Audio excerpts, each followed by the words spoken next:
من علمك هذا في أندونيسيا أم هنا؟ في هنا في إندونيسيا أيضا. يقولون لك لما تقرأ عند قبر ولي يزيدك الله علما إن شاء الله. طيب لو قرأت في المسجد ألا تزداد علما؟ أيوة. أيهما يعني أفضل في طلب العلم والفتوحات، لما تقرأ في المسجد أم لما تقرأ عند القبر؟ بسم الله الرحمن الرحيم.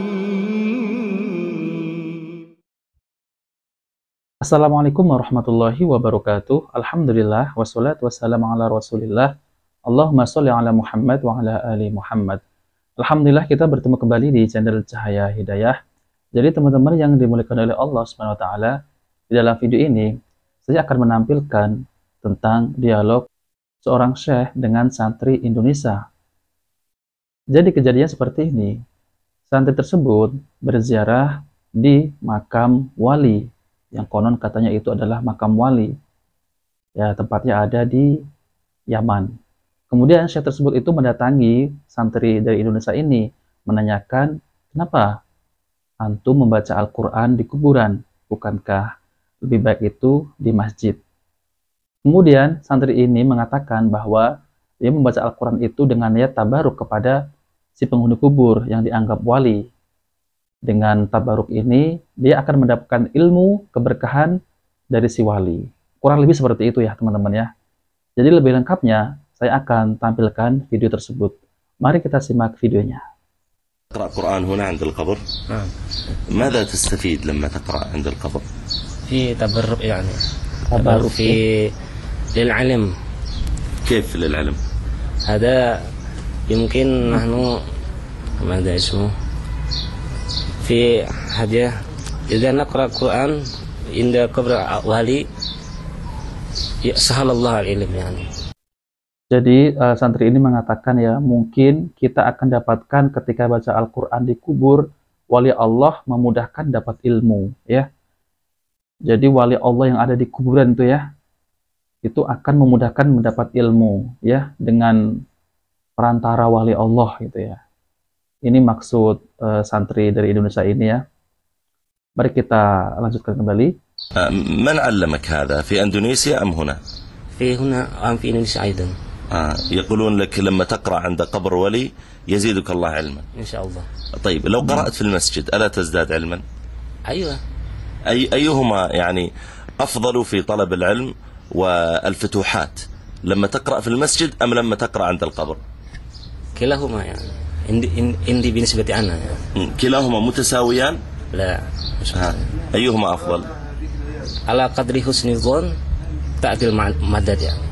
يأتي المدد على قدر حسن الظن في قلبي. يعني القراءة عند القبر هي أفضل في الفتوحات الربانية أم القراءة في المسجد؟ يعني على قدر حسن الظن. نعم. أنت تحسن ظنك أكثر هنا عند القبر أم في المسجد؟ وهنا يعني. Jadi teman-teman yang dimuliakan oleh Allah SWT ya, jadi santri ini ketika ditanya oleh syekh, mana yang lebih baik membaca Al-Quran di kuburan ataupun di masjid, kemudian santri ini mengatakan ya dua-duanya baik. Terus mana yang lebih afdol? Katanya yang lebih baik itu membaca Al-Quran di kuburan ya. Ini kata si santri ini ya ketika ditanya. Mari kita lanjutkan kembali. هنا تحسن ظنك أكثر. يعني القراءة هنا والفتوحات الربانية هنا أعظم وأكبر من الفتوحات من القراءة في المسجد. أيوة إن شاء الله. لماذا طيب؟ المسجد لا يعبد فيه إلا الله، أما هنا فأنت الآن تعظم صاحب هذا القبر. قبر من؟ الحبيب عبد الله بن علوي الحدث. هذا ماذا؟ هل تعرف شيئا من كراماته؟ عرفت لكن نسيت في كتاب موجود. تلك الحجارة المجتمعة عند القبر هناك، يعني أنت وضعت حجرا من قبل معها؟ ما وضعه. طيب رأيت أحدا يضع؟ رأيت كثير يعني من الطلبة ومن المشايخ. طيب ماذا يستفيدون لما يضعونها؟ ما أعرف يعني. كل هذا الذي ما قلته يعني. أنها ماذا؟ أنا للحاجة يعني. Oh, jadi ada orang ya, yaitu syekh dan santri itu meletakkan batu-batu di atas kuburan, yaitu dengan hajat ya, dengan hajat ya, mungkin agar dimudahkan mencari ilmu, mungkin kurang lebih seperti itu ya. Jadi kita juga nggak ngerti ya hajatnya apa ya. Yang pasti mereka itu meyakini kalau meletakkan batu di atas kuburan maka sesuai hajat kita. Nah, seperti itu ya. Mari kita lanjutkan. يعني لما يريد حاجة يضع حجرا. طيب هل تعلم أن النبي عليه الصلاة والسلام منع من البناء على القبور وبين أن هذا يؤدي بالإنسان إلى أن يتوجه قلبه إليها وأن هذا نوع من الشرك؟ ما سمعت بهذا من قبل، لأن النبي عليه الصلاة والسلام فيما رواه مسلم نهى أن يرفع القبر وأن يجصص عليه وأن يبنى عليه. فالقراءة في المسجد والتعبد لله تعالى في المسجد أفضل من التعبد عند القبور. صح؟ بارك الله فيك. Masya Allah ya, jadi Syekh ini ya memberikan suatu hadis yaitu tentang larangan meninggikan kuburan ya dan membangun kubah di atasnya. Kemudian lebih baik itu membaca Al-Quran itu di masjid daripada di kuburan. Masya Allah ya, ini adalah nasihat yang baik ya untuk santri ya. Nah teman-teman semuanya, itulah video dari dialog yang singkat dari seorang syekh dan santri dari Indonesia. Jadi masalah ya di sini itu yang membahasnya adalah masalah membaca Al-Quran di kuburan ya. Jadi kita tidak membahas tentang pahala bacaan kubur itu sampai atau nggak sampai, kita tidak membahas itu. Akan tetapi kita itu membahasnya membaca Al-Quran di kuburan ya. Nah teman-teman yang dimuliakan oleh Allah SWT, di video kali ini saya akan menampilkan penjelasan dari Ustadz Zulkarnain Muhammad Sunusi tentang terkait membaca Al-Quran di kuburan. Apakah ini pernah dicontohkan oleh Nabi SAW, yaitu membaca Al-Quran di kuburan? Nah teman-teman semuanya, mari kita simak videonya. Baik. Jadi kalau misalnya seorang ke makam kuburan siapa saja, kuburan orang yang salih, kuburan orang tua, apakah kita membaca surah Yasin atau tidak? Jawabannya, di kuburan itu bukan tempat untuk membaca Al-Quran. Kuburan itu malah dilarang untuk membaca Al-Quran di situ. Makanya Nabi SAW ketika menegur sebagian orang yang rumahnya tidak dibacakan Al-Quran, Nabi bilang, jangan kalian jadikan rumah kalian seperti kuburan. Jadi rumah yang tidak dibacakan Al-Quran seperti apa? Kuburan. Kuburan, berarti kuburan bukan tempat untuk membaca Al-Quran, mempelajari Al-Quran, membacakan Al-Quran. Iya. Apalagi ada di sebagian masyarakat kita ya. Ini maaf saja, terus terang. Kadang sebagian di masyarakat kita melekat pada mereka anjuran membaca Al-Quran, misalnya membaca surah Yasin. Itu berasal dari mana? Berasal dari hadits-hadits lemah atau hadits-hadits palsu. Nah, ini yang akhirnya banyak yang keliru di dalam hal tersebut. Padahal sebenarnya simpel ya untuk orang tua itu.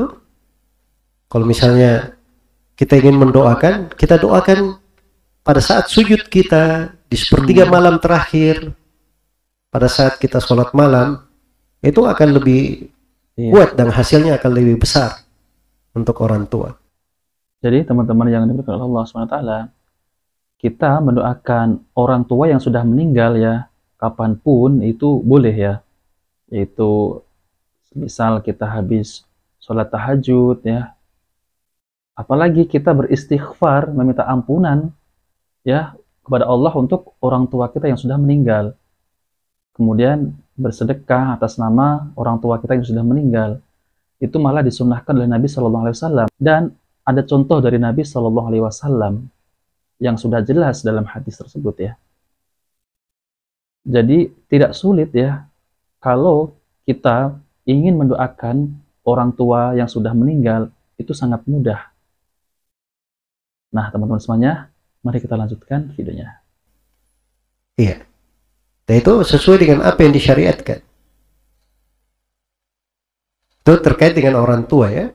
Adapun mendatangi kuburan orang-orang salih, disebut orang salih, jangankan kuburan orang salih, kita mendatangi kuburan Nabi kita saja, Nabi Muhammad SAW, berdoa kepada beliau, itu diharamkan.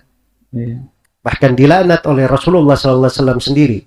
Sallallahu alaihi wasallam. Dalam hadits yang banyak sekali Rasulullah bersabda, la'anallahu al-yahuda wan nasara ittakhadhu qubur anbiya'ihim masajid. Allah melaknat orang-orang Yahudi dan Nasara karena mereka menjadikan kuburan nabinya sebagai masjid-masjid. Dijadikan tempat berdoa, tempat ibadah, salah satunya tempat baca Al-Quran, kayak masjid dibaca Al-Quran. Itu didoakan oleh Nabi Sallallahu Alaihi Wasallam laknat untuk orang-orang yang melakukan hal yang seperti itu. Jadi ini semuanya ya peringatan berasal dari agama dan syariat kita, jelas dalil-dalilnya dari Al-Quran dan Sunnah Nabi Sallallahu Alaihi Wasallam. Tapi kenapa banyak dari masyarakat kita yang tidak tahu? Ya itu masalahnya. Ini pembahasan-pembahasan tauhid ini harus selalu dikaji dan diulangi supaya meresap di hati kita.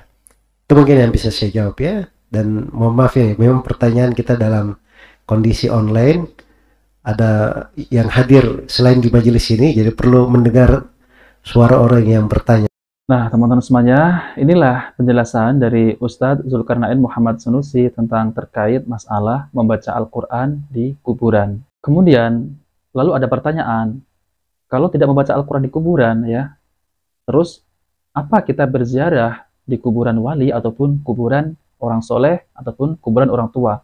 Apa yang kita baca? Nah, ini adalah pertanyaan yang sangat bagus ya. Jadi kita mendatangi kuburan itu mengucapkan salam kepada penghuni kubur yang pertama. Kemudian kita mendoakan penghuni kubur ya. Kemudian kita merenungi bahwa kelak kita akan menyusul dan kita akan mati. Itulah manfaatnya untuk ziarah kubur. Karena ziarah kubur itu disunahkan oleh Nabi Shallallahu Alaihi Wasallam karena untuk mengingat kematian, bukan untuk meminta kepada penghuni kubur ya. Jadi teman-teman yang dimuliakan oleh Allah Subhanahu wa taala, saya akan bacakan yaitu tentang doa yang dibaca saat ziarah kubur. Assalamualaikum ahlad diyar minal mu'minin wal muslimin wa inna insyaallahu bikum lalahiqun as'alallahu lana wa lakumul afiyah. Yang artinya, semoga keselamatan tercurah kepada kalian wahai penghuni kubur dari golongan orang-orang beriman dan orang-orang Islam. Kami insya Allah akan menyusul kalian. Hadis ini diriwayatkan oleh Muslim nomor 975. Kemudian tentang hadis anjuran untuk berziarah kubur. Hadis dari Ali bin Abi Thalib radhiyallahu anhu, Nabi Shallallahu Alaihi Wasallam bersabda, dulu aku melarang kalian untuk ziarah kubur. Sekarang lakukanlah ziarah kubur, karena ziarah kubur mengingatkan kalian akan akhirat. Hadis riwayat Ahmad nomor 1236 dan disahkan oleh Shu'aib Al-Arnaud. Jadi ini adalah anjuran dari Nabi Shallallahu Alaihi Wasallam untuk menziarahi kubur karena disunnahkan ya. Kemudian tidak dianjurkan membaca Al-Quran di kuburan ya. Dari Abu Hurairah radhiyallahu anhu, Rasulullah Shallallahu Alaihi Wasallam bersabda, jika seorang manusia mati maka terputuslah darinya amalnya kecuali dari 3 hal, yaitu sedekah jariah atau ilmu yang diambil manfaatnya atau anak yang sholih yang mendoakannya. Hadis riwayat Muslim nomor 1631. Imam An-Nawawi ya, yang wafat pada tahun 676 Hijriah, salah satu ulama mazhab Syafi'iyah, menjelaskan hadis ini dengan mengatakan, dalam hadis ini terdapat dalil bahwa doa akan sampai pahalanya kepada mayit. Demikian pula sedekah. Sedangkan bacaan Al-Quran, kemudian pahalanya dihadiahkan untuk mayit, atau salat atas nama mayit, atau amal ibadah lainnya menurut mazhab Imam Asy-Syafi'i, dan mayoritas ulama amal ini tidak bisa diberikan kepada mayit. Syarah Sahih Muslim 11/85. Nah, teman-teman semuanya yang dimuliakan oleh Allah SWT, jadi kita mendoakan orang yang meninggal itu dimanapun bisa ya, di rumah, di masjid ya, ketika kita sholat tahajud ya, itu bisa kita mendoakan kebaikan untuk orang tua kita ya yang sudah meninggal, semoga diampuni oleh Allah SWT dan ditempatkan oleh Allah di tempat yang baik ya, itu boleh dimanapun ya. Nah, teman-teman semuanya, jika video ini bermanfaat, jangan lupa like dan subscribe di channel Cahaya Hidayah. Wabillahi taufiq wal hidayah. Wassalamualaikum warahmatullahi wabarakatuh.